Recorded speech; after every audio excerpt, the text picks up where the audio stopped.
An echo across millennia, the call of the wall, the Great Wall of China. Just saying the name makes you think.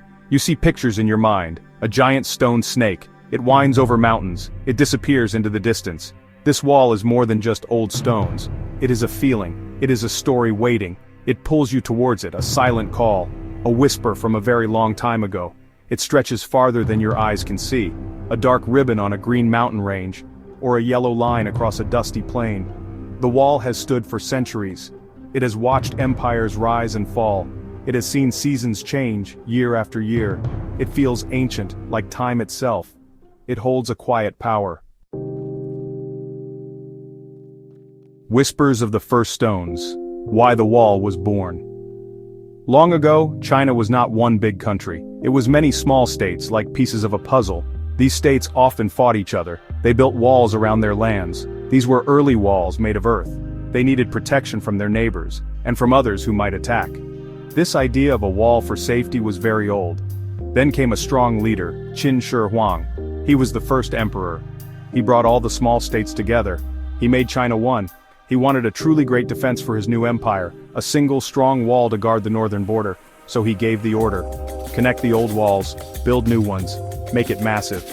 This was the real start of the Great Wall. The main worry came from the north. Hands that toiled the monumental task of building. Building the Great Wall was a giant task. Millions of people worked on it. There were soldiers, many soldiers. There were also farmers taken from their fields. And there were prisoners forced to labor. It was an incredible human effort. The conditions were often terrible. The weather was harsh, hot summers and freezing winters. So many people suffered, so many lost their lives here. They used materials found nearby. In the mountains, they used stone, big heavy blocks of granite. On the plains, they packed earth tightly. This is called rammed earth. They made bricks in kilns, millions of them. They used wood for supports and for watchtowers. The builders were clever. They adapted to the land. They used what nature provided. Each section tells a story of local resources. Imagine moving all those materials, giant stones weighing many tons, bricks by the cartload. A stone dragon's dance. The wall's grand design. The Great Wall is not just one straight line, it is much more complex than that. It has main sections and it also has branches. Some parts run parallel to each other. It follows the contours of the land. It climbs the highest ridges. It dips into deep valleys. It crosses deserts and grasslands. People say it looks like a giant dragon, a stone dragon sleeping across the earth. Many special features were built into the wall. Watchtowers stood tall, spaced regularly. Soldiers could live in them and keep watch.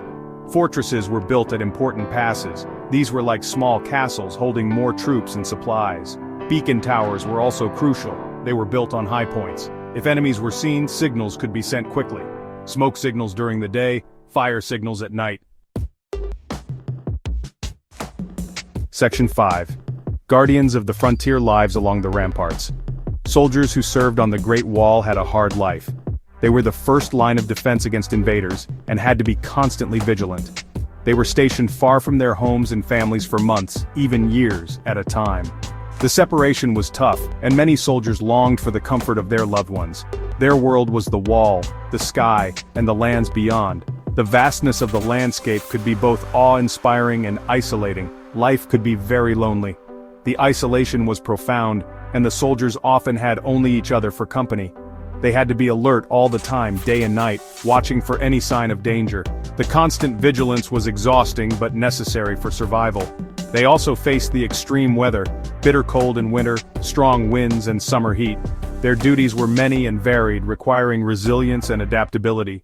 They patrolled their section of the wall, kept watch from the towers, and ensured the wall itself was in good repair.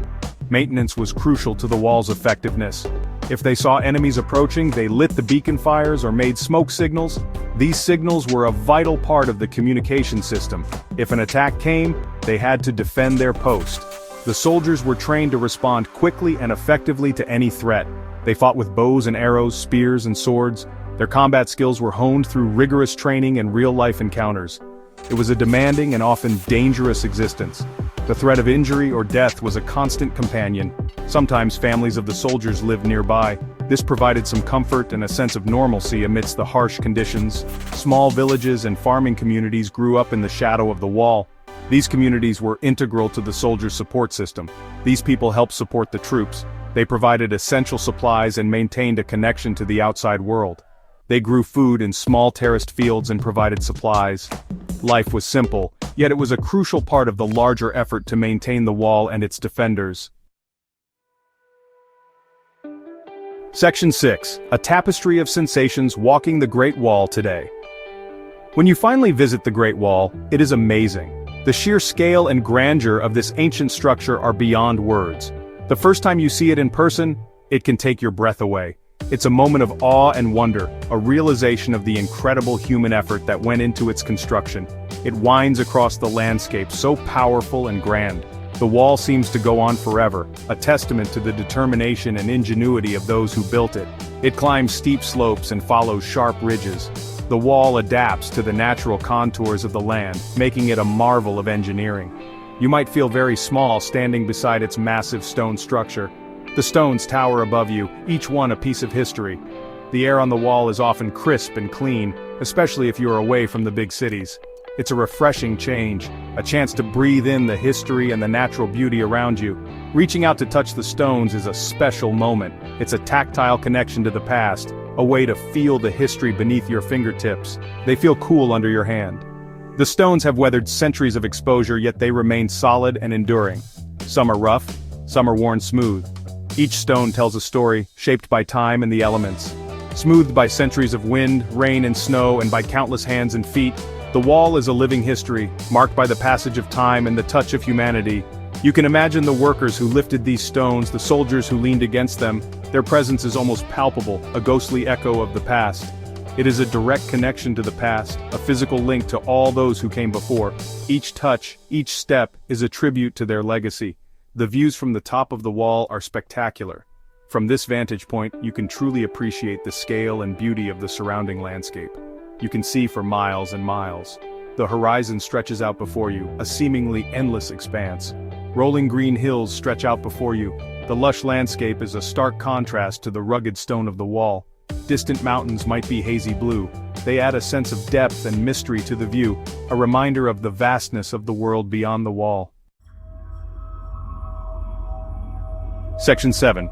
The heartbeat of a nation, the wall's enduring spirit. The Great Wall is much more than just bricks and stones. It is a testament to human ingenuity and perseverance. It is a powerful symbol for China, representing the nation's enduring spirit and resilience. It represents the country's long and rich history. It stands for strength, unity, and the ability to overcome challenges. It speaks of resilience, the ability to endure hardship, and the determination to protect and preserve. For Chinese people, it is a source of great national pride, something that connects them to their ancestors and to the land itself. It is a living link to their heritage. The wall also symbolizes unity, bringing together diverse regions and cultures under one banner. In ancient times, it was built to protect a newly unified empire, serving as a formidable barrier against invaders. Today, it remains a shared heritage for all Chinese people, a symbol of their collective identity and history. It is something that belongs to everyone, a monument that transcends time and generations. It stretches across many provinces, linking diverse landscapes and cultures, weaving a tapestry of unity and diversity. It is a common thread running through the heart of the nation, a reminder of a shared past and a common identity that binds the people together. Its purpose was mainly defense, but the wall also played other roles, such as facilitating trade and communication. In some peaceful times, it was a route for trade, allowing merchants to travel and exchange goods. Caravans might have traveled along parts of it, bringing prosperity and cultural exchange.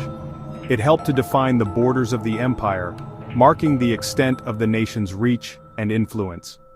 It influenced the way people lived near it, shaping their daily lives and interactions with the land. Section 8. Your own chapter. An invitation to witness history. Why should you visit the Great Wall? Because seeing it with your own eyes is different. Pictures and videos are good, but they cannot capture the feeling. The feeling of its immense size, the feeling of its ancient presence. You need to stand on it. You need to walk its worn steps. You need to feel the wind on your face. You must go there to truly understand. There are many sections of the wall you can visit.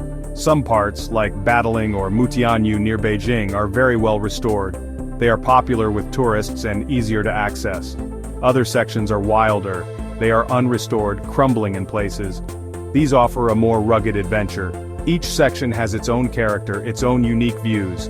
Find one that speaks to you. Plan your own adventure.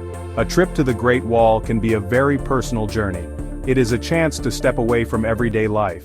It is a moment for quiet thought. Section 9. A Promise in Stone. Cherishing the Great Wall's future. Even the mighty Great Wall faces challenges. Time and weather take their toll. Wind and rain erode the stones and bricks. Plants grow in the cracks, pushing them apart. Some sections are also damaged by human activity. Parts of the wall are crumbling, parts are disappearing. This ancient wonder needs our care and attention. It needs our help to survive. Fortunately, many people understand this. Efforts are being made to preserve and protect the wall. The Chinese government has programs for restoration. Local communities living near the wall often help. There are also passionate individuals and groups, volunteers, who work hard. They raise awareness, they help with careful repair work. We should all support these efforts. The wall is too precious to lose. The Great Wall is a gift, a magnificent gift passed down to us from the past. It teaches us about history,